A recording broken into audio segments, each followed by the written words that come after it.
We're going into a park of Arlong. These are the days of Arlong. Arlong Park, isn't that the one where Nami punches a kid in the face? Arlong Park, isn't that the one where Nami does a really bad job of stabbing herself? Oh, no. It's that one where you moms in front of their kids. Yeah, I stole this one from chat. Hey, Arlong Park, isn't that the one where we finally meet someone with a bigger nose than Usopp? Oh, shade. Arlong Park, isn't it where we first learn how to walk as a group and look really cool? We don't have a guest this week because I had my life get really chaotic, so we had to change our scheduling. We got to just go for it. So that's what we're in now. I have finally organized all of my craft cupboard, and I'm not gonna lie, you can't imagine. It turns out I have a lot of crafts. Apparently, I think that I'm gonna take on a new craft hobby about once, according to my supplies, I think once or twice a month, I'm like, I'm gonna try this hobby. In my experience, I feel like you usually make it at least between 3 and 6 months, I think is how long it usually takes you to try a new craft. Now I am having to reckon with the fact that I am apparently a wood-burning, gilding watercolorist, knitter, crocheter who does a side of wax pressing, flower collecting, beading, and other things. What's up, YouTube? Welcome to the Arlong Park re-review, where we're going to give you our unfiltered thoughts, breathing new life into this, make you appreciate it more, and some of it, I'm going to make you realize that things that you love have deep flaws, because that's what I had to go through here. Mama's gonna come along and she's gonna connect it to things that you're gonna be like, Mama's crazy. Mama smokes crack. Yeah, I do. You know the story. You know We I know she accidentally smokes crack, smoked crack.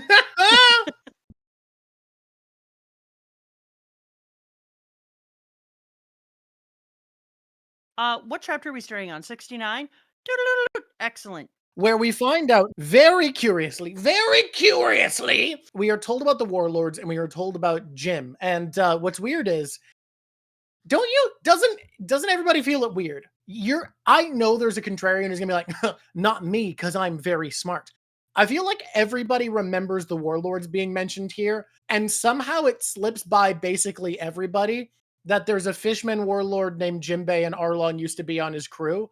Like, that feels like it. Like, I never think about that with this part somehow, even though I constantly think about the fact that this is where the Warlords are mentioned, and I've heard that from other people too. And why'd that slip by? It is kind of strange that we don't really talk about it and it's not really a thing.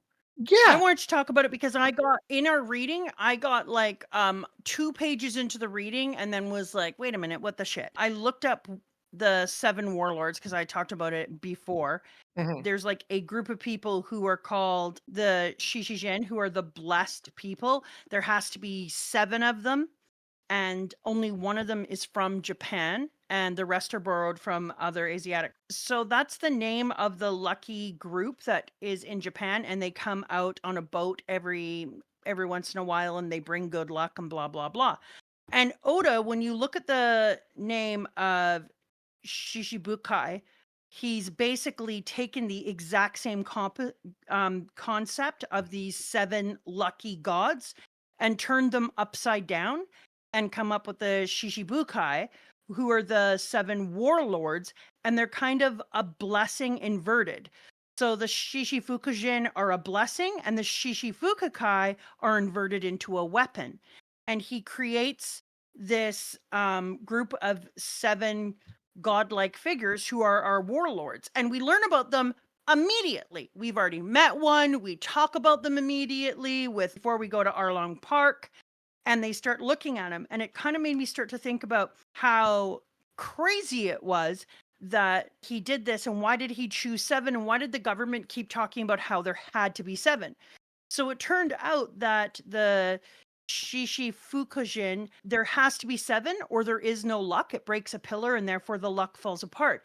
So it's almost like there's something mystical and mythical that there has to be 7, which is why the government keeps saying if we lose a single one, then one of the corners of the 3 great powers falls apart, because all 7 have to exist at the same time, one for each of the seas, because we have 7 seas. We have the 4 main ones for the directions, and we have the New World and the Red Line, etc. So we have 7 seas there. And isn't that just 6? Because that's like the 4 blues. no, there were 7.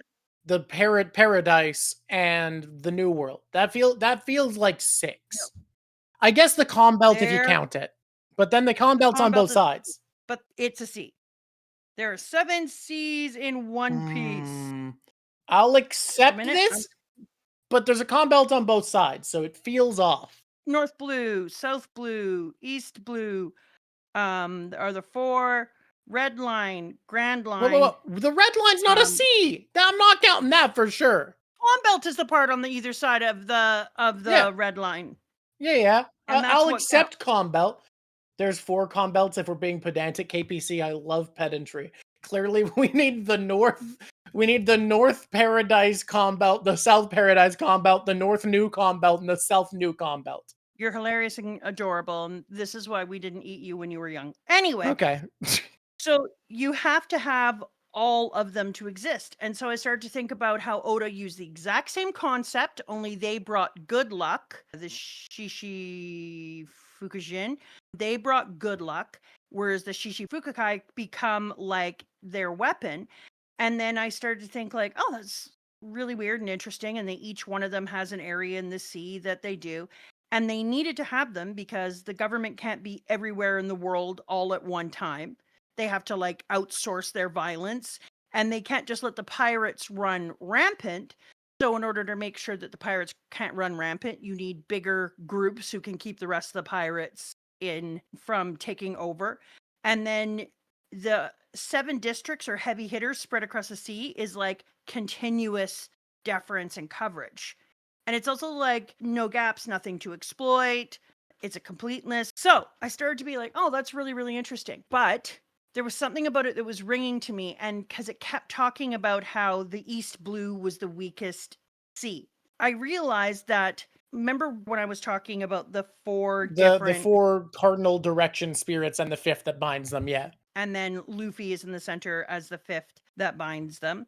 I started to look at that and think like the thing that was missing for me is this. I was like, okay, theoretically then, that would make, if we know about each one of our emperors, theoretically Kaido would be the East. He's the dragon, he's spring, he's renewal. South of the Vermilion actually could be Big Mom now, because I'm talking about fire and life force, and I was thinking about that earlier, which I thought it was interesting you should mention her. But like Shanks's boat is called the Red Force. He's red-haired Shanks. Like, doesn't that feel right? So it's although we do know he was born in the West. We know he was born in the West Blue. And that's why I think the West, but the West is also the White Tiger, which feels very like Whitebeard, yeah. Like those 2 literally got colors in the names. Also, the North being Genblue, the Black Tortoise, winter and endurance and defense and calm and protection feels so Shanks coded. Like he still goes to every place and protects everyone and pulls them in. People are saying he made a red bird when he fought Kid. I know. And so it's really hard because he feels like the red bird and she feels more like the tortoise, except for she could be this calm protection that's keeping everyone and have this endurance. That is her defense. thing is protection, like protecting her state is her drive. Eats them. So I would kind of put her there, but for sure, Kaido is definitely supposed to be the East. And so because it's a dragon? Is that our thinking? Because it's a dragon? Yeah. Yeah, okay, that makes sense. He's a dragon, yeah. He is the Azure Dragon, and that one is the Azure Dragon. So like it's possible that he's the Azure Dragon, yeah. Yeah. So you see how one of them is an Azure Dragon and also the other one is an Azure Dragon? Does that have to translate exactly? Feels like an approximation. I mean, it is a reimagining for sure. No matter what, it can't fit exactly. That's why I think we're looking for what fits best. And so I was like, what is really interesting is when we talk about all the other directions, they are always talked about as being the strongest seas, et cetera, et cetera. And the East, which has this giant vital dude who you think would have the most power, his area is seen as the weakest sea. And yet all of our big, huge, awesome people, we had all the beginning of our crew, all come from the East Blue. And then I realized that Kaido was distracted. So every one of the other directions are all sending minions out, protecting their space, thinking about keeping their space and their area because their minions will take care of it for them, but they actually acknowledge that they have territory that they need to manage. Whereas all Kaido was doing is living in this place where he was staring at the mythology of the sun and believing that one day he would turn out to be Joy Boy. And because of this, he was just trying to find ways to die and to live up to this mythical quest of him transforming into Joy Boy. So he didn't even look at the East Blue, which means that the East Blue then had this opportunity to become one of the most corrupt areas because there was no people monitoring or looking for it. I have an alternate reading that I like on this that I didn't come up with this on my own. I came up with this jumping off of yours, which is the idea that these are meant to be the winds of different direction and very specifically the winds of change. And another way the East was neglected was after Ginny got kidnapped, Dragon let there be no one from his group. And everybody knows Dragon probably almost certainly has a wind ability. We don't know what it is. I think it's a wind Logia. That's my guess. Weather, like but dude did more than just bring out the wind. yeah. I mean, you can make weather with wind, but either way, he has some sort of weather or wind power. And these are the winds of change. These are the winds of the directions. And you can make lightning with wind. You can just move the clouds, shift them about, do Nami shit, right? So my thinking here is that the East Blue is also partially the weakest because it was neglected by this being that represents the winds of change. And we know he explicitly is putting people in charge of managing all these areas. And people can't grow strong and develop in the East Blue because the revolutionaries weren't there to stop a figure like Smoker. And they weren't there to stop a figure like Arlong. So after Ginny was gone, Dragon didn't have a player in the East Blue monitoring it and keeping things together. So that is a way that it was really directly neglected. And my reading is, I feel like you're right that the emperors are meant to represent the four winds symbolically, but they don't actively put much reach in the other seas, whereas we know for a fact Dragon and his forces do. Yeah, because Dragon is outside of that pantheon, though. Like, Yeah. Dragon is his own thing. I mean, I think that's fine. Which allows it to be true. But the other thing that I was going to say is that by Kaido being distracted, it leaves the East Blue free to have all these different corrupted forces as well. And Dragon is not over there as much anymore after everything that happened, so he takes off as well. But it allows for some powers to come up and find their own strength and build themselves and use it as a training ground, because the East Blue is also where we get all of our core group who end up coming out into the rest of the world, which I thought was really interesting. And then with Luffy in the middle as Nika, the sun god or the axis of the center, he's not just another emperor, but he's the one who unites the whole and holds them all together. I think what's really interesting then is that I think about Kaido out there trying to build himself and build his legend and kill himself because he believes that he is part of the mythos of the Nika mythos. And meanwhile, he is. By him taking off and allowing that part to not be monitored properly, Luffy becomes the strength and power who he is and is allowed to become a leader, and Luffy ends up becoming Nico. My big contention there continues to be that, like, we don't really see the emperors interact with the other seas. Like, they seem to exclusively operate in the New World. Like, except for we know that their people do, that they have people. Okay, so let's think. We know Big Mom does because she has resource harvesting going everywhere, right? Yep. So we can put that one. We know that Shanks does. Shanks was in the ocean at first, but he wasn't an emperor when he visited Luffy. He was just a dude. So exactly. And then we know that he goes place to place, visiting them all and putting people under his wings. And he's literally just sailing around. Kaido stays in the New World, but that's part of your theory, so we can keep with that. Yeah. Whitebeard, do we know if Whitebeard has any, like, we've never seen what his operations outside of we knew that Whitebeard had the biggest armada and he would send people off to protect them, because we know that But do we know he did that outside of the New World? We knew that the fishermen were under the protection of Whitebeard. We have inklings that all of the different people send people out in the world to take care of different groups, that they're all kind of monitoring and they have different people who go through. And especially we know that Shanks has the ability to do a fast traveling. So we don't know what the other fast traveling abilities are.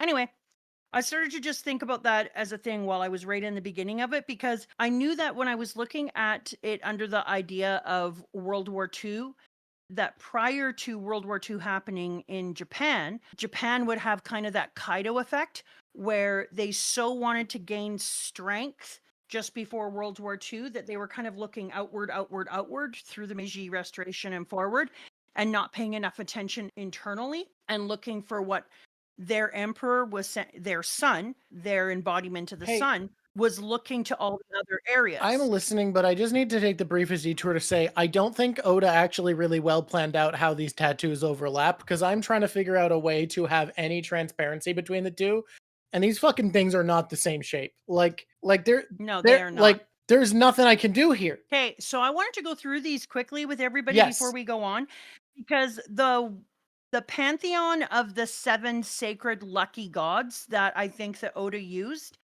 they're all different types of traits. Okay. And I kind of created what I think the traits would be. I think I am totally right on Kuma. Okay. And Moria. Okay. And Hancock. Like 100% right. Holy shit. I just realized something that you are probably already aware of. This theory that the 7 lucky gods are the 7 warlords spread a long time ago. When I first started reading One Piece, this is one of the big observations. I didn't know that. And then it kind of died out. But I feel like it just got made so much stronger so recently, literally last chapter, with the revelation that Moria is from Wano and one of the lucky 7 is from Japan. Right. Shit, yes. We actually have someone from Wano as one of the warlords now. That is absolutely perfect. Could not be happier. Good point. Thank you, cover story. I didn't know that people thought the lucky 7 were headcanon. It was already out of the conversation by the time you caught up. Here are the traits. Here are the ones I'm for sure on, okay? Okay. Give me the one. So these are the traits. Give me the beat, boys. I'm going to give you the first one. Death, sand, decay, ambition. Okay. Yeah. Which one of the 7 warlords do you think that is? When I think of death and decay, what really comes to mind is Boa. I think snakes have a lot to do with. No, it's Moria. That's our man. That's our boy. Well, it's either Moria or crocodile because there's sand involved. Oh, you know what? I didn't hear sand. I heard death, decay, ambition. I mean, he does desiccate things. I could see either. I feel that feels Moria to me. He got zombies. Failed ambition is his whole deal. That's my leaning. So I would go either him or I would go for crocodile. Okay. Who else we got? Long life, health, happy old age, and it's a person of wisdom. Huh. Okay, so my leaning, if we're doing the original 7, is Kuma. Ibisu is prosperity fishing smiling figure. Who could that be? Okay, prosperity, fishing, and smiling. Who likes to fish? Fishing involves hooks. Hooks are sharp metal. Sharp metal is swords. Clearly, it's Jinbei. I'll just stop it there. Freak of nature. I thought that was funny. Crocodile did have a hook. Oh. Shit, you're right. It's crocodile. Daikuten is wealth, agricultural prosperity. My leaning's Dofi. That's Mr. Moneybags, right? Yeah. Also, some people think it's crocodile because seeking all the harvests inside Arabasta. Yeah, that's true. That's true. Sand power. I could see either. Bishamoten is a warrior god who's the punisher of evil. So this one is a warrior god, punisher of evil, spear in hand, victory. I think that's Mihawk. That feels like it. That feels like it for real. This one is the only woman in the warlord. Oh shit! There's only one woman of the lucky 7. That's crazy. I wonder who we're gonna put her on. Does she have something to do with? Let me think about how mythology works. Does she have anything to do with love? Oh my god. Love, music, eloquence. How am I so good at this? How am I so on it? Dude, that's crazy. You're a myth god. Are you a myth god? So here's where I'm at, right? We got one woman who likes love. Where's love a lot of One Piece? Well, the Island of Women, no, not that one, has a big heart-shaped palace. And that guy's best friend is Kuma. And Kuma visited Gecko Moria, so it's Gecko Moria. Nazboa. Remember that these are kind of like, sure, all right, that works for me. I'm into it. There's one about longevity and Longevity. longevity. It's like when you say longevity wrong. Longevity and wisdom. We're one chapter Um, into Arlong Park, by the way. anyways, that's Don Quixote. The one that really makes me be like, yes, is the one that is Kuma, Okay. whose old age and calmness and protection, That feels right. Yeah. wise before his time, carries a symbolic weapon. So I think that that's the one that is supposed to be Kuma, and then Gecko Moria is the opposite of the abundance of laughing. He laughs at everyone else. Do you think the other one about death and decay is Croc? I could see that. I Yeah. do think that it's Croc. I think like To me it feels Moria, but like the fact that it's about ambition and Moria is about defeated ambition makes it feel more like Croc. And it's really interesting because they're seen as guests, like the lucky seven, the seven gods of fortune, the Shikafujin, are supposed to bring blessings across domains, but they're guests. Which one of them is a native god to Japan, like something that wasn't adopted from another pantheon, from another culture? Because, in my opinion, if you're considering which one is native to Japan, there are two options for Warlord. Dofi, because he is a celestial dragon, so he's part of this power structure already. He, instead of being adopted, he is already part of it. So the one that represents Dofi makes sense to me. But alternatively, obviously, there's Moria, because he is from Wano, Fantasy Japan. So those are the two that I could see reinforcing your idea as a bit more evidence. Yeah, Okay, I would agree. please go The on. reason that it's important that they're seen as guests is Mhm. because they can be kicked out at any time or exchanged. If the government wants to change them, they can. It's just like the lucky gods, they're guests. They can take them out of areas, tell them they're not allowed to do things, blah, blah, blah. And literally, But it Ace also and Luffy means have both kicked someone out of the club. exactly. And it also means that if they're guests, you are supposed to treat them with respect when they're there, because if you don't treat guests with respect, you're actually breaking a sacredness.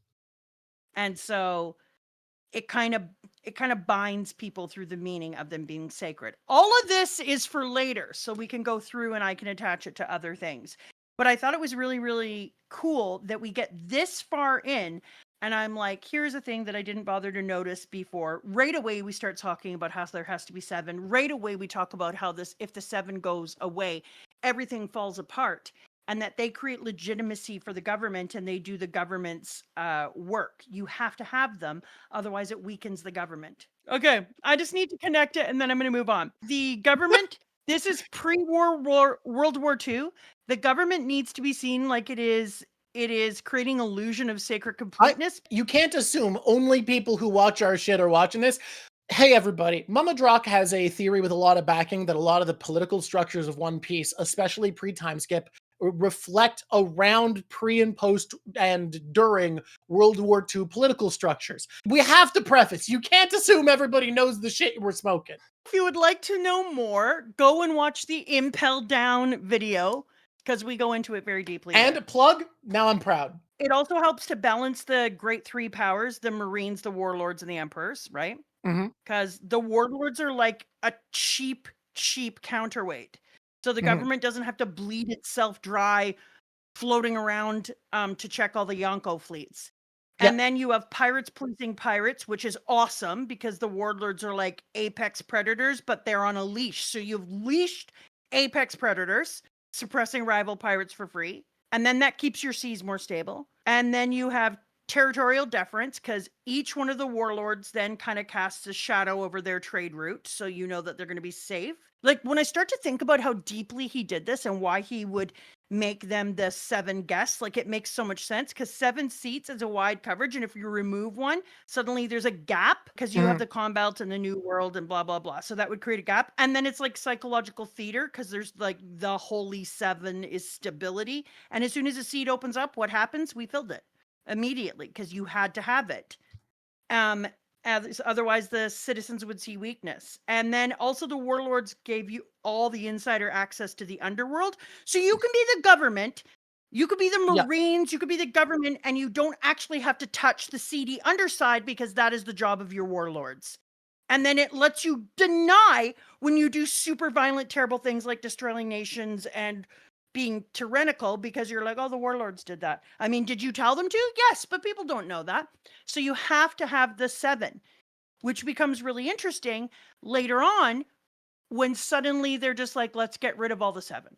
Anyways, I think this is really important. And the reason why I thought this is important, and I want to connect it now that we talked to people about World War II and then did nothing with World War II, Yeah. is you know that I've always felt, and by always, I mean once we got later into the story and I was like, wow, this is really mirroring some events that occurred in World War II and really, really feels like this and this, especially once we got to Enies Lobby and I started to look at the whole cabaret connection and how it seemed to be telling a similar story. And then I was like, where is the similar story in the beginning of the world? And then I realized that it was totally there. When I started to look at all these pre-war mythic order, I realized that it looked like prior to all the other events in this story, before it tips into total war, authority is built on ritual and empires and pantheons and sacred numbers.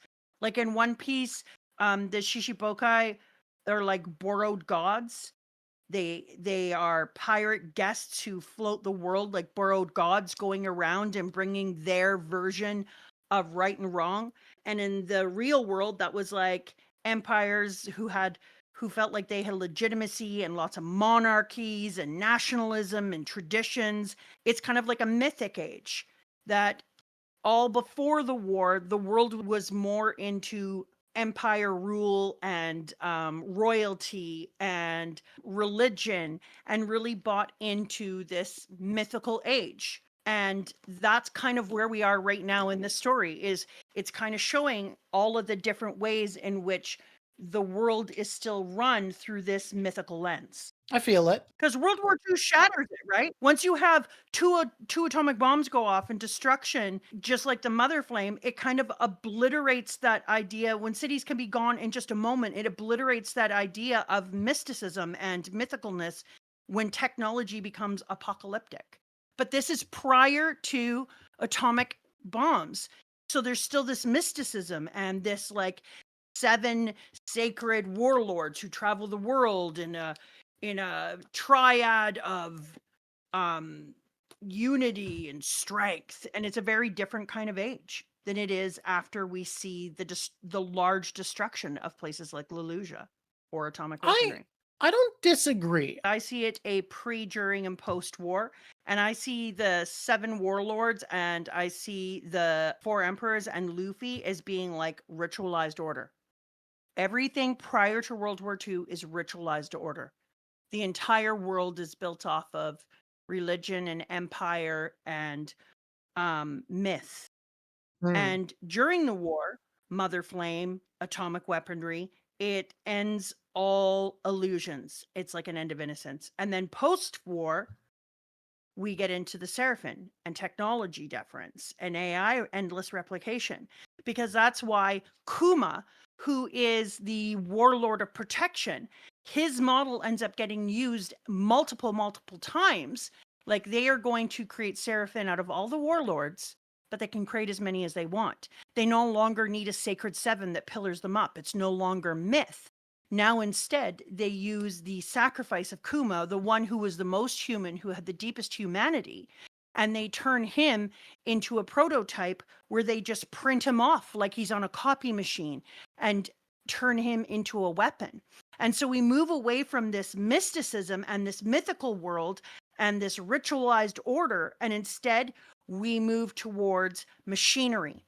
And machinery in a modern age, it doesn't need your compliance through ritualism. You don't do these things because you feel that you need to in your heart. You don't invest in them in that way. Instead, it rules you through fear, which is what takes place after you absolutely decimate and disappear entire places like atomic weaponry. And Kuma then, who was used as a sacred sacrifice, now becomes the replicated use of fear all over the world in this ironic way. And instead of 7, it's infinite. And instead of caring if you are leaning into it in a mythical manner, it's fear. And they don't give a shit anymore. Which means then that Luffy is kind of like, he is myth's answer to the machine age. Luffy is still in the center of the four directions, standing as the center of the sun and saying like, no, the opposite of this is laughter. The opposite of this is joy. I am Myth's answer to the machine age. And it's almost like Oda is saying that Luffy's character is meant to remind us that we don't win in a machine era, in a post-war era, through hating others and gaining better weaponry. We do it through community, agency, laughter, and joy. What I love about the way Oda writes myth in general is I feel like Oda has, in my opinion, and I could be misreading, very much the same view of spirituality that I have, which is that spiritual significance is human, that gods, their meaning, the meaning of myth, the meaning of culture is humanity. That, like, someone being a god is someone who either earned or not is in a position where they have absolute unquestionable authority or are achieving things and having belief put behind them that allows them to be acting in a way that is seemingly impossible. The seven warlords being figures of myth in the world, I agree with, but those are people. Those are just dudes, but they've been given the authority of something meaningful and spiritual by the world government deigning it such. And I don't know. Yeah, that's the same as royalty. It's We decide who has power and yeah, control. We give the myth, and the myth binds and it is together. made spiritually and culturally important, but it is all human. And that is very much my view of spirituality as well, of like all of this stuff, even if it's real, is real in this human way. That is the real meaning of it. The celestial dragons being gods is because they are given the power and status of gods. Which is exactly what I'm saying. There was a mythical completeness, and then when the seven are no longer there, it's a spiritual bankruptcy. And that's why Luffy is literally, he embodies re-enchantment. Luffy is re-enchantment with the world. Instead of being terrified by the world and fearing of nuclear weaponry, he's joy, laughter.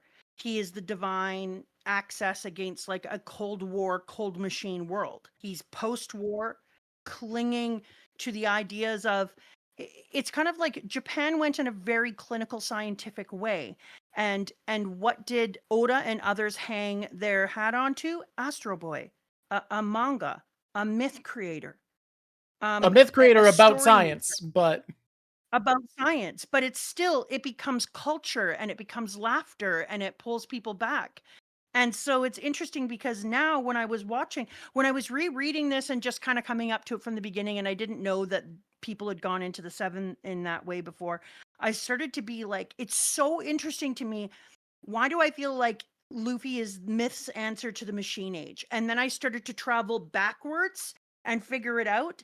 And it was like, damn, yeah, because the Seraphim are like the atomic mother flame. They are mirrors of that same World War II and then post-war mirrors. And so the warlords transitioning into the Seraphim is a metaphor for humanity leaping forward in war into an age that no longer has the same soul, like we were all taken out of childhood. something that hit me, Oda did such a great job with this that Kuma's flashback changed what rereading One Piece feels like forever. Yeah. Where we Yeah. see Kuma watching Luffy, knowing he will be the sun god, believing in him. Yeah.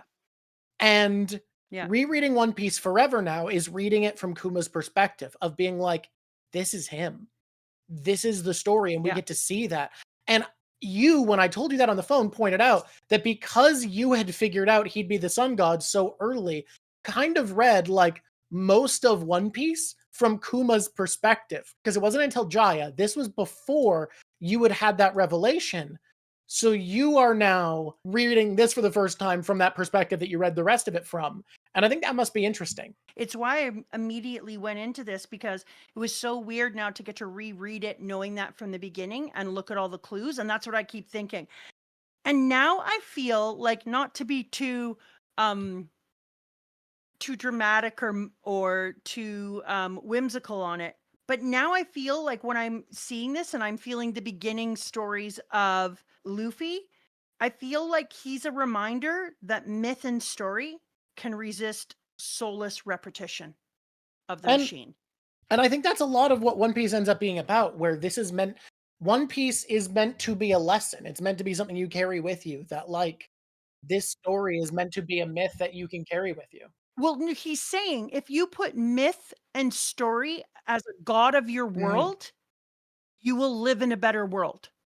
If you put machine at the beginning, at the center of your world and make it your god, then you will have a shitty, soulless world. I really like the idea of a setting and a story that values myth, but always makes myth about humans and our beliefs and what we are in the world. So yeah, so people are like, was it Jai or Little Garden? Little Garden was Luffy's a god and there are gods. Kind of took a backseat as a discussion for first part of Alabasta and for Drum Island. And then Mama brought up in late Alabasta the idea of Luffy being the fifth thing. And then we were specifying, actually saying it as Luffy's the sun god by Jaya. So that's been kind of the transition, which I think was the perfect arc for coming to it, because that meant Mama Drawk was watching Skypiea with the idea of Luffy the sun god, and that cinched a lot of the beliefs. Well, when I saw Skypiea, I was like, obviously, dude just put his fist into an actual sun. If you hadn't have come to it by then, I don't Everyone think it would have felt as obvious, but because you were already on that, like, I think that was the exact right time for you to go from I believe this to I am certain. This really pushed me into my World War II theory even more when we went back and I was reading Arlong Park. I was like, this just feels like the Shishibukai are doing the whole Alabasta Jaya thriller bark. Pirates are guests going around the world. They're mirroring like Japan's pre-war reliance on the Imperial mythology. There's the balance of the three powers, Marines, Warlords, Yonkos. Yeah. World government is the most legitimate thing. And I was like, this is so equivalent to pre-World War II. Like lots of Japan's ritual hierarchy and sacred myths, but it's so pre-World War II, before Impel Down and Marineford and the global world war breaking out. Like it felt like it felt very, very obvious is what I'm saying now. And reading it the second time really let me sink into that. I want to point out something Lav pointed out, and this is brilliant. When we're talking about this being the foreshadowing of the sun god and this being feeling like Kuma on reread, Lav noticed something neither of us did that I think is brilliant. Times in this that people talk about laughter and bringing laughter to people, the speech bubble is put up in the sky and made to look like the sun.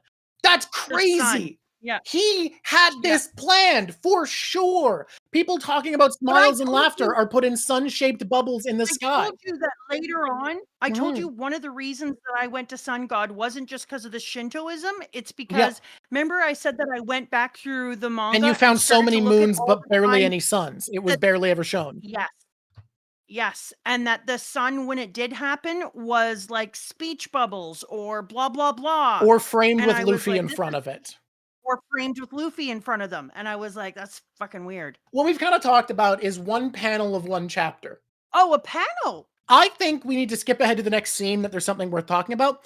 So I'm going to do an abridged how we get there.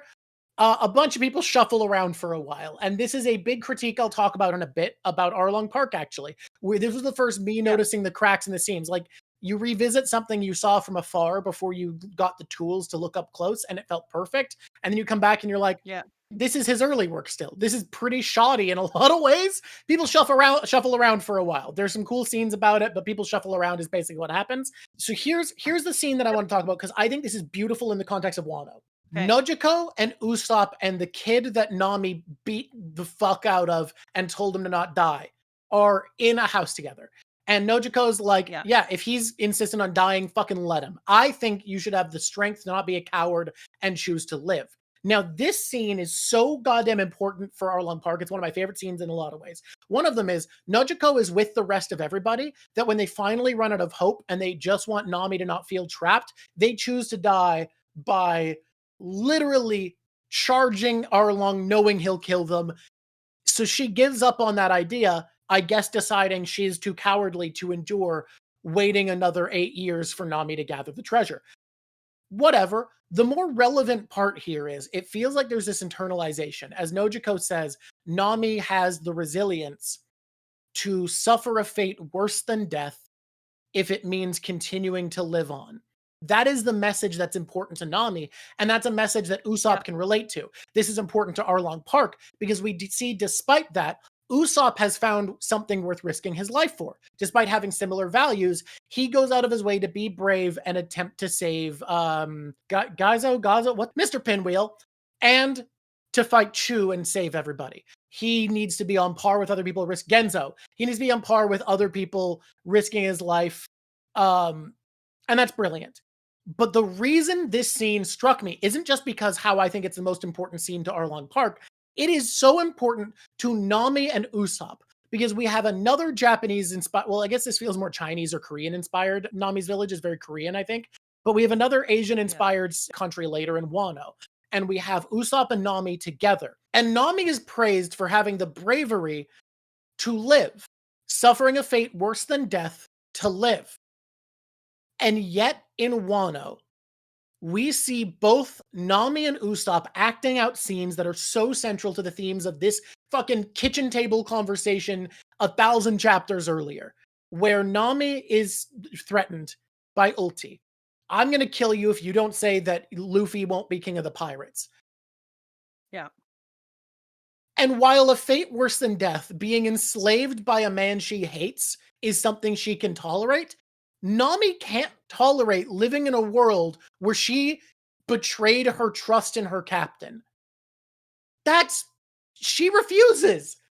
We're told that what makes her strong is that she can suffer something worse than death because she wants to be true to Bellemere and live. And yet, betraying her faith in Luffy is worse than serving under Arlong. We also see in this same bit, Usopp carrying on Nojiko's words in Wano and being like, shut the fuck up, you damn samurai. Dying isn't noble. Live. People love you. Carry on. Keep fighting. Stop trying to cling to honor. It doesn't matter. Stay alive. And I think yeah, exactly. God damn, this scene carries through these two characters forever, especially in Wano, where I just thinking about it is so cool. Because she changes so much. Like, we get to see different aspects of Nami here, but she changes so much. Luffy's dream, just like with Zoro, becomes her dream. And without Luffy finishing his dream and seeing it to the end, her dream loses its weight because she's like, no, I will never say that. He will be successful. She believes in him with her whole heart and her whole soul. What chapter are we on now? 50? I don't think we should do chapters. I think we do it piece by piece. I think we talked about the scene with Nojiko. Is there anything you want to talk about before I do my critique of the movement? I think it's really interesting that the boy who gets punched in the face also calls her a witch a bunch of times, because that's going to be really good one day when we find out that she's a weather witch. And her weather witchness. I mean, they were definitely just trying to say bitch through censorship, though. It's not like I don't know that, but it's still going to be great when she gets her hockey up to like a gazillion and everyone is like, oh my God, Nami, your hockey. And she's going to be like, suck it. And then she's going to be like hockey rich out in the open. Okay. He does do one thing that I appreciated here. Like, he starts to bring in the map here, and later on, he does use mapping in a more effective way, but he starts to use it here. Doesn't this map look like a joke compared to a later One Piece map? Like, absolutely. I'm just like, this map is bullshit. For anybody who hasn't read the manga, because this is a new experience for me, because I was an anime viewer at this point, there's a moment where Zoro's like, I think I'm starting to understand the geography here. And it's like, here's our Arlong Park. This is a village. This is a house. And then there's another village. I figured it out.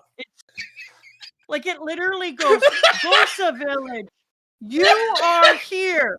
Coco Village, Arlong Park, Rose Compass. When Usopp is like, that means I'm beginning to understand the geography around here. Usopp, if you can't, If you can't understand the geography, Oh, it's Usopp. I thought it was Zoro. I it's misremembered. Usopp. That's so Then funny, you are though. the Okay, that makes more stupidest, sense. stupid. No, because if it was Zoro, he wouldn't be able to understand it. It's Zoro. That's He true. gets lost I in do between love I Doka do and love Toko. that's so funny. No, it isn't rude to those who are directionally challenged because that would be Drawk. Drawk can't find his way out of I a car lot. I have only known one person with worse sense of directions than me, and yet I look at that and go, "Yeah, it's 3 places in a line, Usopp." The only thing that's a complicating I factor is figuring out which of the 3 places the Mary was in front of. I gotta say though, when I was reading this, I did realize I think Arlong, like you told me this earlier when we were reading it, that Arlong is one of the very first good villains. But I Yeah. think Arlong is actually an excellent villain. He could have stood the test of time in a later chapter and would have Yeah. been a good later villain. I feel like he was A, kind of caught off guard, and B, Mhm. his people didn't buy into his shit as much back then. He's so much more immediately interesting and compelling. Like the fact that his word matters to him, but he's underhanded, so he needs to find a way to have not technically violated his word, his supremacy. Everything about his ideology is more interesting. It's all subtle, and it feels like it really directly contrasts the previous arc where it's like, "Hi there, my name is Don Krieg. I think weapons make you good, and having a lot of guys makes you stronger, and I'm strong. And that means I'm Don Creek." Here's a trope I could have done it without, because we did the whole Nami is bad, Nami is good, and then we ended up doing the same thing with Robin. Like, oh no, I don't trust Robin, blah, blah, blah. And I'm like, It was better done with Robin though, because like the figuring out was a cool I process. know it was better done, but I wanted to be like, do you understand that we did this already? But when I was reading this, I thought I liked the way that Nami's story was spelled out. But also, I think we all owe Nami an apology because I think we have Do we? undersold the tragedy of her background. So I just want to say, number one, Nami might have watched her very first parents be murdered in a war where she might have watched other people be She was a blown up. baby at the time. She doesn't have a She great memory was of a it. baby, but No, still, Nojiko does for sure. Nojiko Yoko remembers. does for sure, but also Nami would have heard explosions, blood flying on her. There's Yeah. no way that this Granted, doesn't it is impact who she explicitly is. spelled out that she was laughing and smiling as though she had no awareness of the situation. And that was part of what Exactly, but that inspired shit Bellamere. was there, and Nojiko saw everything, and then Nojiko saw she's everything for sure. raised by who isn't her real parent, and she learns to love, and she lives in poverty, Yep. and then that parent is taken by somebody, had her life taken in front of her by shooting her dead in front of her for saying she's her mom, Yep. which is a different kind of tragedy altogether. And then she is taken by the same people who took her mom and has to act like it's okay and she's not angry at them anymore. And she is imprisoned and she is chained in a prison where she has to use her skill on their behalf, the people who shot her mom in front of her, and is only released eventually when she becomes of use outside. And I think that we undersell that. I think a lot of people have very tragic beginnings, but hers is way more tragic than I we let on. I think it I happens think so early we don't think about it. I think it is so easy also to undersell how strong her conversation with Jinbei is later. Because like I did not remember how clearly it was spelled out and that everybody knew Jinbei Shit. freed Arlong as a condition to become a warlord. Like he Yeah. explicitly asked for this to happen out of sympathy Yeah. for Arlong. Yeah. And that's So why the I'm fact so that grateful Nami it's and taking so Jinbei like it was can be in known. the same room is Yep. wild. Yep. I'm not done. I forgot about something. Here's the Mhm. other thing that people don't think about ever. Nami loved the people of her village and her sister so much that she allowed herself to be seen like as if she was a villain, and she ended up being hated by the people that she loved enough to let them hate her. That in itself is a trauma that is just, I couldn't deal with it. That isn't a trauma I could have. I couldn't have Drawk thinking, reviling me for being some kind of Nazi thing just to save him and to be able, like, I could, but the trauma in my heart would be, there's no words. I think you And would yet tell me she the does truth it and be for like, just character. pretend you don't know, please. I don't think I could, because what if you were murdered because I told you the truth? right? I'll Like, figure it out. it has to be full out there. Everyone has to believe that she is the worst person ever and actually lives with and helps the person who murdered her mom.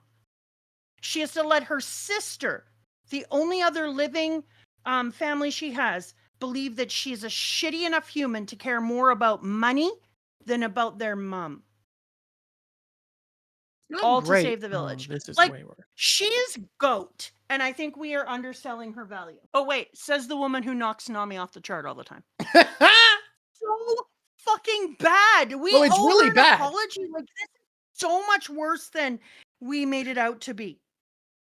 No, And then for it's fucked Nami, up. to have to live with them and be chained up so that she can make her people safe. Like, oh my You know what's God. wild is when I was doing my reread, I didn't cry at the actual backstory, maybe because I missed a page or chapter. It skipped an entire fucking chapter for me. I did cry when she was stabbing herself on the arm, screaming Arlong. Like, that made me tear up. Ugh. I got a little teary in a few places in here. This one was brutal. When we replay and whatever happens, don't curse the age you were born into. So this feels like such a message from Oda to us. No matter what happens, don't curse the age you were born into. Don't worry about what anyone says, and whatever happens, never lose your ability to laugh. This is exactly what I said with Luffy. That Belmer is giving the message of Luffy that the only way to fight oppression, anger, fear, and hatred is through laughter and love. This is why I really dislike. I'm seeing a lot of critique where people are like, Gear 5th has made Luffy so disrespectful. He's laughing while people he loves are dying. The entire point of the form is it represents someone who, no matter how bizarre it is, no matter how unsettling it might seem, carries on hope and joy at every moment. And the reason it drains him is that's an exhausting toll to put on someone. It's exhausting to have the energy to, no matter what, keep going and keep being laughter and joy. And that's the message. And it's why, like, it frustrates me that people are so mad, like, it's so disrespectful. That's the point of the form. It's not about disrespect. It's about, you have to remember that you can still laugh. Belmer knows she's about to be shot, and she says, whatever happens, never lose your ability to laugh. Come the shit on. Like, when Luffy is laughing, it's for a purpose. Like, Oda is telling a specific tale here. I knew this was sad, but rereading it, I was like, oh my God. It's And so he throws brutal. his cigarette. He throws his cigarette into a pool of her blood, and Oda draws it hissing. That's so specifically fucked. Yes, thank you. I want to move on to my critique section. All right. I remembered Arlong Park being much more flawless than it was. And I think that's because when I first watched it as a teenager and when I skimmed over to reread, I wasn't giving it the depth it deserved to really see. Guys, Oda used to be much, much, much, much worse at the choreography of moving parts. And what I mean, why I'm specifying is because I'm not talking about the type of choreography that is picking what punch someone's going to use, or describing action, or having people fight, or coming up with martial arts moves.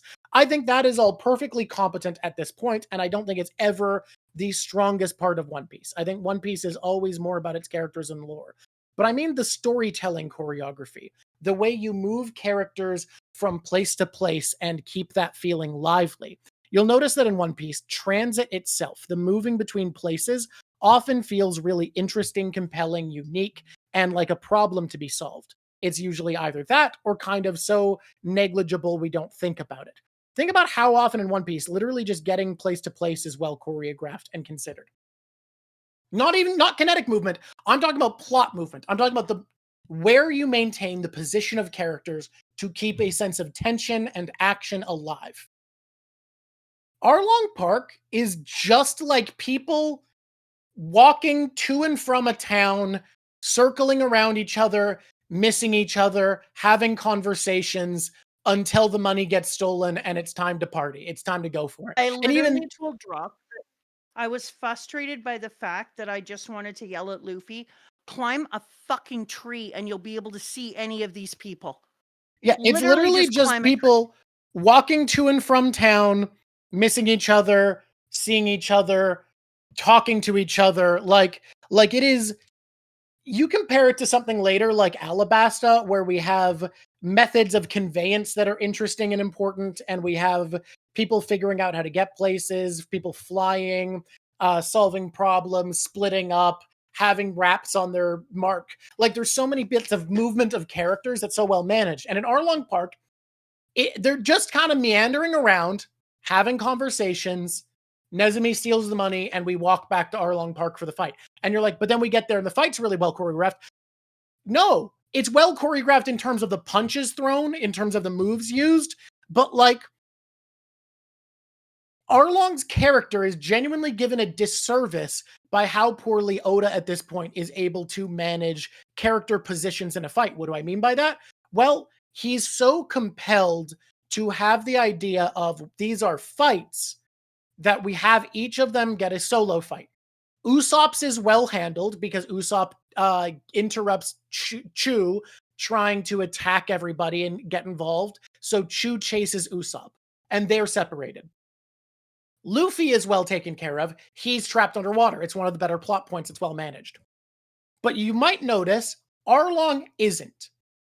For this setup to work, where we have Arlong there, and Kurobe and Hachi get their 1v1s, Arlong has to just literally watch his boys get pummeled. And this is a guy who we're meant to believe cares a lot about fishmen in his crew. He calls them brothers, gets upset when they're hurt.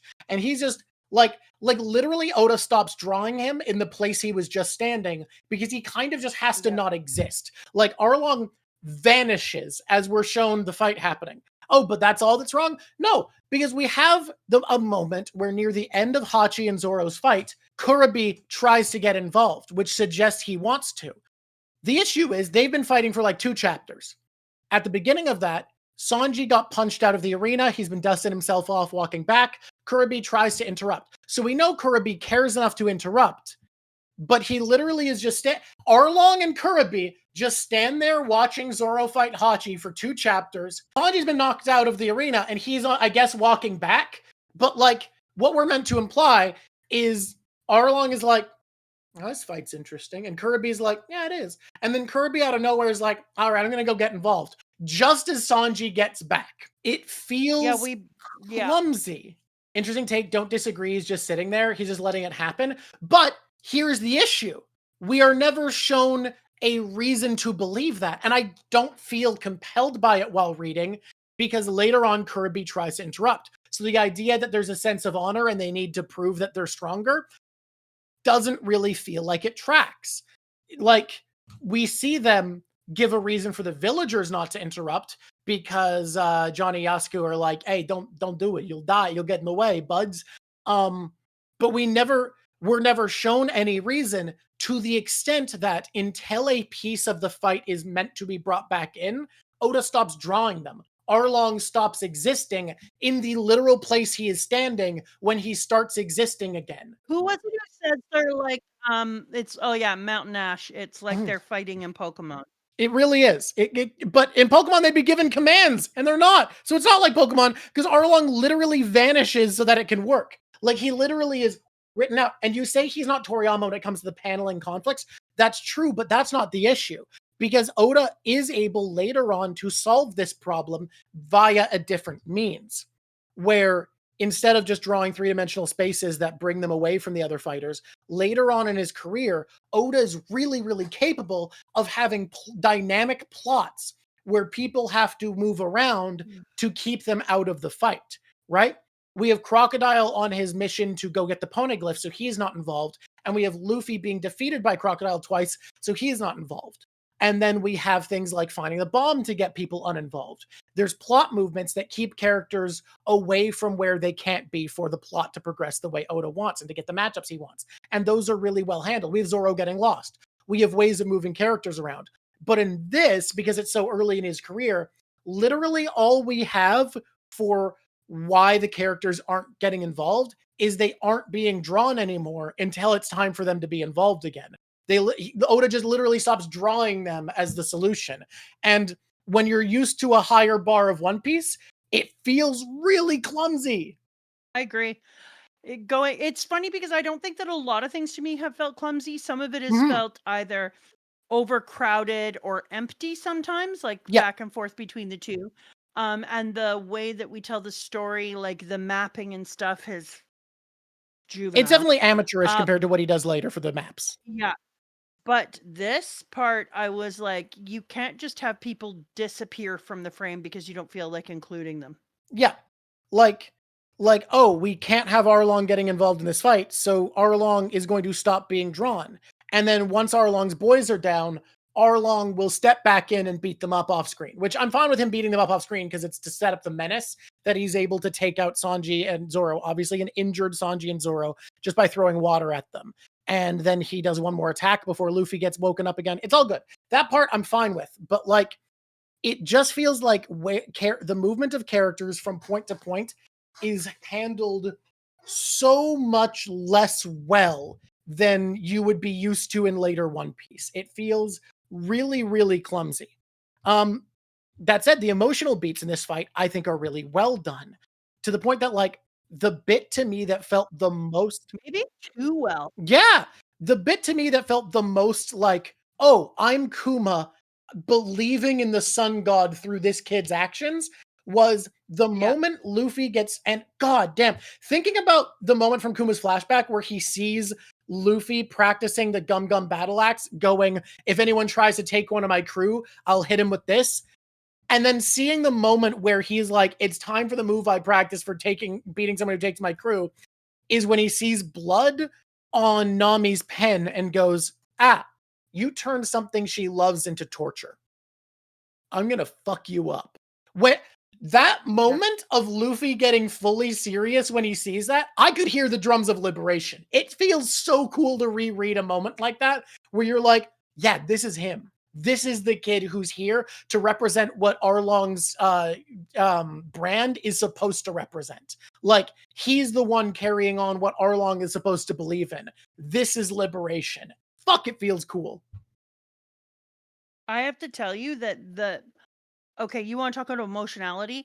I did a character analysis on each one of the characters here and Mhm. how they show their beginning characters things, Okay. but we can do that or not, I don't care. Do what you But will. there is there's a page in chapter 81 where Frankenstein Freddie Mercury is hugging Nami and he says, "You've done enough. You can't carry the burden for a whole village anymore. You fought well for us, and it must have been worse than death for you to join that crew. You fought well, but now you should leave the island." And then she pulls a knife at him and says, "They'll kill you if you fight." And he says, "We know." And he grabs the goddamn blade. Genzo's so well And characterized. excuse me, his name is Freddie Mercury Frankenstein. Oh, of course, yeah. And or as I call him, Freddie Frank.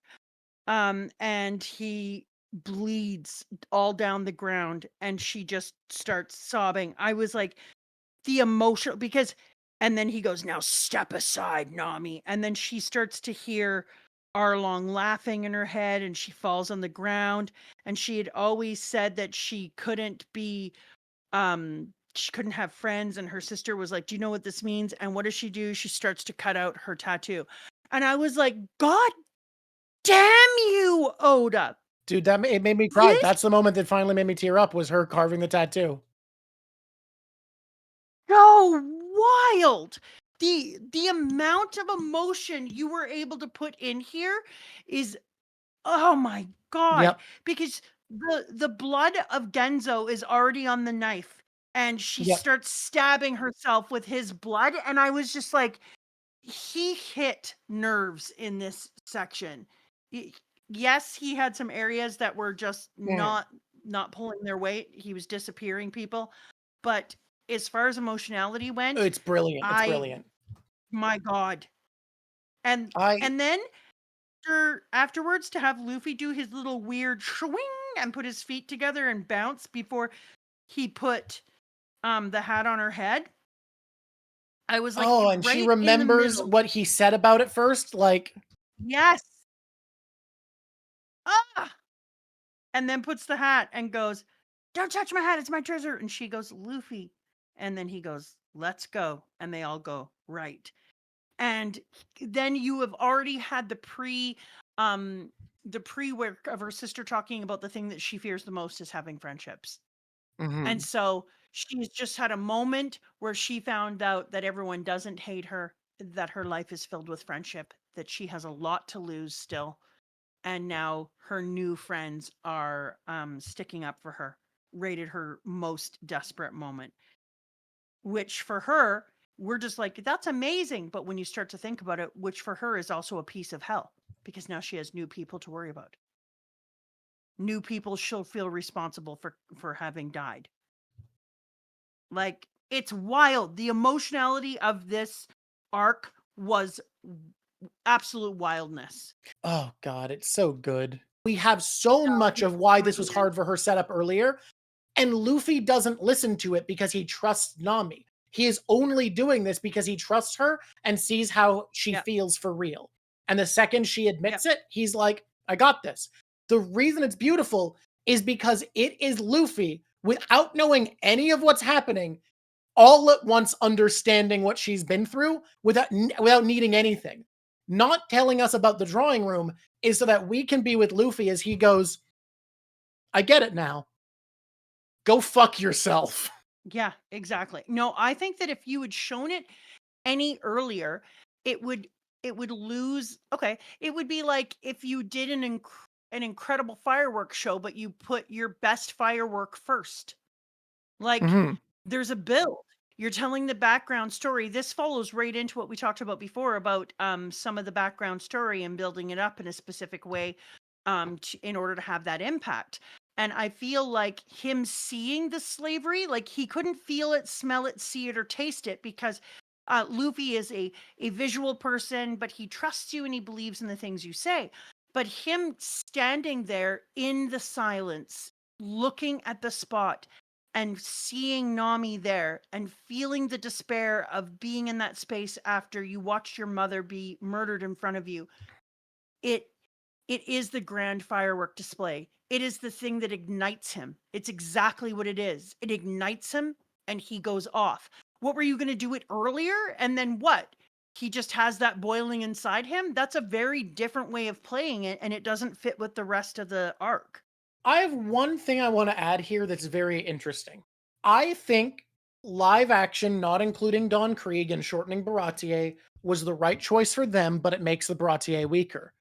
Weirdly enough, I think it makes Arlong Park stronger. And the reason I feel that way is because live action viewers didn't like Zoro got to be the serious one we thought meant anything, who was the actual fighter, and Luffy got to be a goofball for all of the East Blue until Arlong all at once lets you see how fucking dangerous this kid is. And I think that's really cool because watching the Yeah. choreography here, you feel like Luffy is so goddamn different. Like seeing him be like, oh, yeah, you are everything I hate, still feels so powerful. But I feel like it's made a little bit less impactful for the fact that Don Krieg was made to be a pretty hard fight. Like, it wasn't just a walk in the park. Luffy did just kill him, but it didn't, not kill him, but you know what I mean. But like, it feels like I kind of wish Luffy hadn't have already had a fight that was at all a big deal where he had to show off how strong he is. This still feels a bit like that, a bit like, oh, we're seeing what Luffy really is now. But like, Krieg was just hard enough to not make it hit that way. I completely agree with you. So I don't have anything to add. I'm sorry. I want to be a good co-host, but sorry, I'm just saying yeah, but I don't have an ad. um, reading this made me remember the thing I said about sea monsters being used as kind of a cage around the islands, kind of like a Mm, moat to keep citizens down to their island.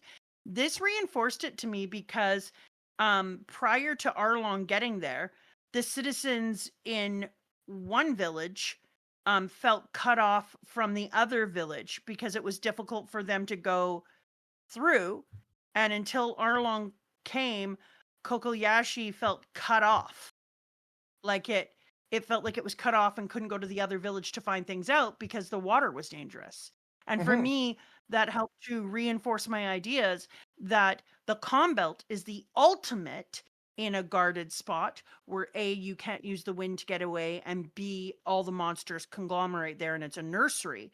But the fact that one village, which is lined up in a in a three, felt like it was cut off from the other village until Arlong got there, and he was also able to bring goods in, that they had nothing until then, and they didn't have the ability to go out because their boats weren't big enough for them to feel comfortable, makes me feel like, yeah, it's like a local rulers, like the marine world is used as a way of keeping normal citizens. And I think, like, narratively, it's a great gatekeeping device, because if the world is going to be flooded, the very best way to keep people debilitated is to put a natural piece of infrastructure like an animal so that you can't leave your island. And this, it was when I heard that one village felt like it was cut off and it couldn't bring supplies in and it couldn't get anything to it, that I was like, well, they can't, because they're saying things like it's suicide to swim in the waters, let alone, like, you can't take out a small boat. You need to actually have a boat big enough to take you safely because of the monsters. I fully agree. I'm still torn on whether or not I think the sea kings are placed intentionally, but the idea of the waters being dangerous to control people makes sense, and it's something I could see Emu doing. But they definitely are on the Joy Boy side, so I feel like it's one of those things where we're almost there, but there's some thread to tie it together. I think that there's going to be a moment. Like, I think that Emu may feel like Mu doesn't have to worry about them. He has control of the Sea Kings. But I think that one of the things with Joy Boy coming back is that they can break the control that Emu has of the Sea Kings and change the narrative of how the Kings live their lives. Because the Kings are obviously intelligent. They're having conversations that Luffy and others are picking up on. They're hearing, Roger heard them, Momo the Noodles heard them, Luffy heard them. Like, over the years, we know people can hear them. They talk, they Yeah. speak, they have thoughts. So I think that there is just a control put on them that is about to be broken. Now, cover stories are tying in a lot with the plot, and that hasn't been the case before. But I want to pitch alternate reality where Nami took a Yeah. little bit longer to get to Arlong Park. And the alternate reality is Garp is visiting the East Blue for some reason. Garp is sitting at Yes. HQ with Smoker. We got some good donuts here. And Smoker's like, Navy vessel just got sunk. Oh, yeah? Yeah, helmed by a Commodore. And it tried to go after a local pirate, Arlong. I would deal with them, but I've been positioned in this base. And Garp is like, I got an afternoon to kill. Let's go, boys. I feel like if Luffy didn't beat up Arlong, what would have happened was fucking 3 days from now, Arlong sitting around being like, yeah, being a warlord is awesome. Hey, is that an old man in the sky? IMO, that's the timeline where Luffy didn't do this. You want to talk about a hitting moment? Bye, everybody. Bye, everyone. I'll be back. And then, that sister of mine is something. Have fun, Nami. Look at this, Mr. Genzo. Huh? What's this, doctor? She had this tattoo done. What is this symbol? Yes. It's a tangerine and a pinwheel, she said. Huh. Mr. Genzo, where's your pinwheel? I won't be needing it anymore. God, this hit. And then it showed all of him spinning it and doing it in front of the kids to make them happy. Nami crying as a baby and him spinning it. And then this part, we see going Mary out to sea, and we see the grave of Nami's mom. The skies are clear, and the winds are fair, and the pinwheel merrily spins. And then it says, I won't be needing it anymore. Come on, laugh for me, Nami. Hey, she's laughing. Oh, Dude, I teared up. That was the second part that I teared up. Oh, it's beautiful. It was so brilliantly layered to not only go into that moment and for him to understand that Nami saw him as her father figure, and that her spending those years in forced labor were for him, for everyone, but for her sister and him. Yeah. And her understanding that that pinwheel was for her, so she saw his love. And and she needed to have symbols of that love with her. Like, oh, It's so beautiful, come dude. on, Oda. The layering of the past and the future in that moment, and the fact that they say there's no wind and the sky's clear and the pinwheel merrily turns, so we just have this like moment of Nami's mom saying goodbye to her. Like, shut up. Yeah, I got teary there as well. Like, I had a It's so couple of moments beautiful. in this one. I think this was I think this was one of the moments where I really fell in love with One Piece. It's The next arc that we're going into for me, I think, was the real one. Like, I loved Arlong Park, not for the Arlong moments at all, mhm. but for all the story around the Arlong moments. The thing is, Arlong as a character was good, but like Yeah, and a great villain. great villain. It really what just was the management of him is so much Yeah, weaker than future villains, but the yeah, emotional setup and payoff here is fucking brilliant. The way this yeah, characterizes each of the Straw Hats is so well done. The space each of them occupies, Oda getting into his rhythm of how to write these stories about yeah, emotions and about people and their motivations. And frankly, yeah, how well he realized a lesson that I think he hadn't quite figured out in previous arcs, which is, you know how I said Garp would have freed these people? I think he would have. But imagine how much I agree. less they would have valued the world they had after if it was just an old man from the sky punching their bad guy and leaving. They got to be part of the Yeah, story of saving themselves because that's what Luffy does. And now they know the strength it takes and the conviction they need to survive. Like, this place has been made better and happier and stronger and safer because of the way Luffy saves somebody. Because their yeah. story of them isn't just an old man flying in yelling galaxy impact and they're free. They had to be part of it. And we seen in the past, we seen in the past how Luffy likes people to have their own agency in the story so far, but nothing like this. This one here was for me, the time when we first see Luffy's true character, that he believes every single person wants to help themselves before he helps them, that they have to have some form of agency first, because he doesn't believe in people just unlike Whitebeard and unlike Shanks, he doesn't believe that you can hold someone's safety and you can make someone safe and comfortable and have a good life just by putting yourself in front of them, because he understands I am a moving piece. I'm not going to be here all the while. It's the whole teach a man to fish narrative. And so Luffy is like, no, I'm not catching a fish for you. You're going to fish. You need to Mhm. learn to value your freedom and to fight for it. I can't be here all the time. So you're going to have to start preparing for it and thinking about it and treating your freedom as something that is so special that you actually have to do the work to be free. Mhm. And so that's that Luffy narrative that we talked about before, that we're already seeing this early in the story. But And I think that it's amazing. I want to compare it briefly to something else we've seen because you can compare it to what Bello Betty does when she's freeing people in the Grand Line from pirates, where she's like, "Yeah, believe in yourselves. You guys fight. I'm going to use my devil fruit." But that's like this understanding of what needs to be done, but trying to create it artificially of being like, "Yeah, we're not just going to fight for you. Fight with us." But like Luffy creates it so organically in people. He inspires people and understands where they're at and meets them in their motivation so authentically and organically while being willing to shoulder the brunt of the actual combat, being like, be part of it, back me up. I can't do it without you, as just part of how he operates because he is inspiring, because his being inspires people. And I think that's such a noteworthy difference between intellectually understanding what to do and just because of who you are doing the right thing.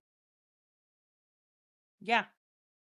And I think if you look through it, I kind of looked at each character and some traits that we see. Like, okay, so for Luffy, you can play along and add or refute, or be Yep. you. So he refuses to step in until Nami asks him, because he Yep. respects her agency, but it's not just a respect of agency.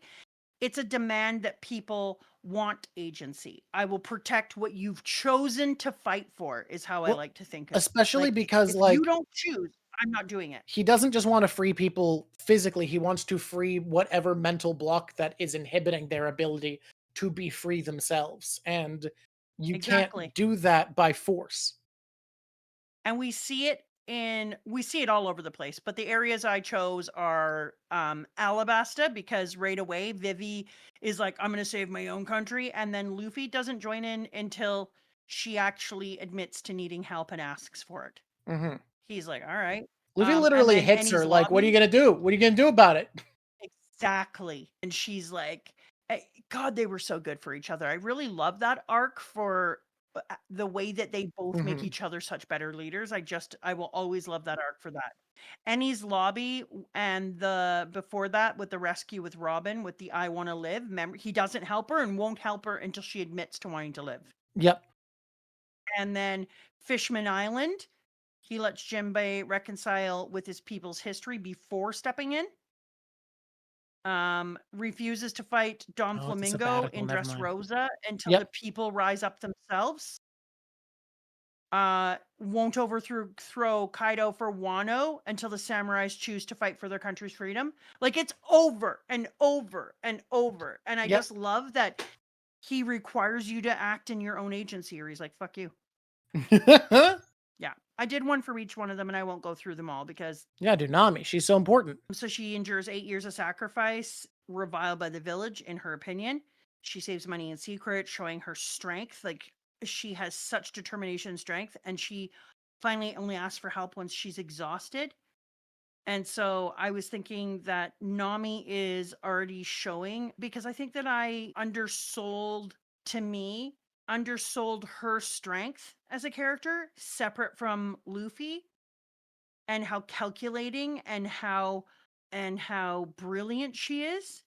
And I think that it's echoed over and over again. She has strategic brilliance for the crew, like on Whole Cake Island when she faces the tyrant and she uses navigating all of her impossible odds with brain, and then Wano when she's terrified by Kaido's forces, but she stands up and claims that Luffy's going to be Pirate King. And there was a bunch of other moments for her, and I was like, um she is so into protecting her crew. Like, this is the first time we see that she didn't want to have friendship, and then from this moment on, this is the moment that we see Nami change and put her friends as family, and they become everything, desperately her family. And then it shows that over and over again. Hello, YouTube. Do you see that? That's a tattoo. You should get it tattooed right now. Don't do Stop that. everything you're doing. Press like, press subscribe, because literally pressing like and subscribe are just literally clicking a mouse or touching the screen. It's the easiest thing ever. And when you do them, it makes a big difference to us. So, like, It does. you can give us YouTube points too if you want to. We I gave love us you. YouTube We can points. wait. What? There's a new thing. It's called YouTube points. You don't know about it because you're you, but I watch our stuff and I give us YouTube points. Anyways, Okay. YouTube, I wanna have a little conversation with you right now. Let's take you aside. Hey, come over here, YouTube. I wanna have a little tiny talk. I'm a mom, and I just feel like right now the whole world needs a mom to just let them know it's gonna be okay. It's gonna be okay, YouTube. You've got this. I believe in you. Give yourself a pat in the back, get a beverage, have a sit down, maybe have a cry and let it out, and then just know I believe in you. You got this. After you get a tattoo. You can tell I'm a mom because I'm convincing YouTube to go and get a tattoo immediately. That's what mums do all the time. They're famous for it. All the time. Moms are famous for going, why aren't you getting a tattoo? All you need is a tattoo. The world can be a bitter place. Why don't you be the joy boy to the current world? Go bring somebody some happiness. Sometimes you're in the middle of shit. You're trying to be nice and it backfires. But that's okay. Just because it backfires doesn't mean you should stop being nice. It just means, like, okay, now you've learned to ask people if they have allergies first. You've learned a lesson. You've learned a lesson in life. 9 out of 10 doctors agree. The 10th Doctor? You don't want to meet him. That 10th Doctor's an asshole. Just a bad guy. Screw you, Dr. Jerkface. Back to the regular program. I've had a really nice time today. I like that it took us 15 and a half hours to do 2 pages. Yeah, to leave one panel. To leave a single panel. That was my favorite part. My favorite part was that we spent forever on a single panel. Do you think we're going to do that when we talk about Logetown? I just realized our timing is so good. We're going to be talking about Logetown right after finally getting any information about Dragon. Oh my god, that is such a good matchup. Next week, Dragon is probably going to finally do something. Not gonna lie, it's about time. This bitch here, this dragony bitch. Yeah. I still have this asshole sitting on my desk talking about these things will exist. Gold Roger. A pirate, eh? Not a bad idea. I still have that on my desk. I'm waiting for anything. For anything! Yeah. From this bitch. He is facing east, obviously. I'm not an asshole. Like, he loves to look obviously. east. He just loves it. Man. I believe we have closing segments we sometimes like to take on. I, on the bell curve of One Piece, will give this an A-. There's flaws in the delivery. The choreography is not there yet. We're still developing our toolkit. We're getting better. But this is really good. This compares. There are Grand Line and post-time skip arcs this competes with and even beats. And you know what? That's A- territory right there. Interestingly, I also give it an A-. Really? That's curious. Yeah. I think as a standalone, if I was reading this and it wasn't attached to anything else, I would be like, this is nearly perfect. But the part that wasn't perfect for me was the disappearing people and feeling like we were in a poker fight. But emotionally, it was one of the deepest, most rich things I've read in a long time. And it would compel me to want more chapters. So it's an A-.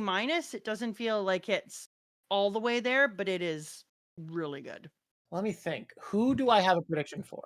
This is tough because most people I'm just kind of expecting to stay in their village, you know? Like I think I don't think Nami's sister is going anywhere. No, I think Genzo and Nojiko are both just gonna be there. We're not doing top 5s. Why is the answer to we're not doing top 5s? What about a different top 5? I think Hachi. Oh, you I think bastard. Hachi is going to be running an incredibly successful restaurant in Fishman Island.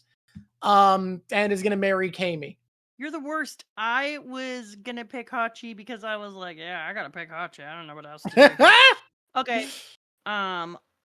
All of the Straw Hats are eventually gonna come out with King Hockey. I feel like you know why that feels like cheating. Well, a couple of them have King Hockey. Doesn't mean they all do. No, but like picking the Straw Hats, like those aren't characters of the arc. I'll let you pick Nami specifically and do something with her. Oh, okay. Well, Nami is going to be a weather witch. She's going to have King. There you go. Hockey. There you go. I'll count it. That's not cheating. Yeah. All right. I'm going to put Nami in the top 5. She's my number 1 and nobody else is in the list. Oh yeah, she's in the top 5. Fucking hell. Yeah, you got her number 1 on the top 5. We did it. Okay, I'm picking a number and the number is 16. There they are. Yay! Number 16. Thank you, Richard Grant. You are the special squishy of the episode and have a human name. Richard Grant. My God, Richard don't you feel Grant. like Richard Grant should be a spy? That is a spy ass name. Like Richard Grant is like name. That's a fake ass spy name that somebody is like, what's your name? Richard That's Grant. That's just name. That's just name. Hey, thank you to the crew tier patrons, Dark Akuro, Draco Beam, Dr. Jack, Dancing Viru, and then the 2 who don't start with a D, Icy Knives and NX Love. Look, I gotta be real. Of course Zoro doesn't care about Six Sword style, guys. Do you think you could meet someone with the like vibe of Hachi and take anything he does seriously? I couldn't. People keep pitching more Isn't That the Ones, which I find very funny that this bit has caught on so well. I love you guys. Everybody, thank you so much for being here. This was really fun. I'm very excited for Logetown, especially because we're going to get to see Dragon do something before we talk about Logetown, which is that's all you could want in the world, right? I'm very excited about Logetown. Until next time, everybody. Squish on squishies. It's been lovely talking to you. Bye.